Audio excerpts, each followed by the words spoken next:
สวัสดีค่ะ Hello guys, welcome back to Thailand Expat Language School with Kupla. Today we are going to learn Thai days of the week. Well, learning the Thai days of the week is a very important part of being able to speak Thai. Whether you want to get fluent in Thai or just want to figure out when to meet up with your Thai friends or maybe a date, you're going to need these words. It is so very useful to know the Thai days to talk about events in the past or future. Are you guys ready to learn it? Let's get started. Do you know how to say day in Thai?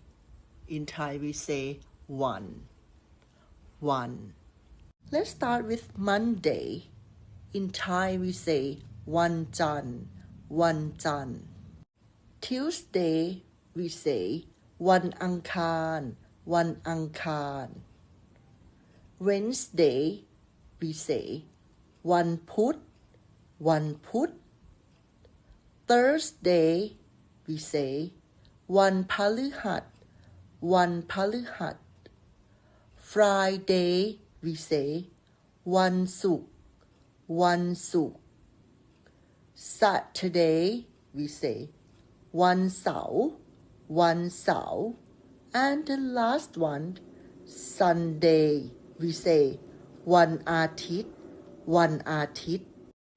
I hope you guys enjoy this video. Thank you for watching. Goodbye.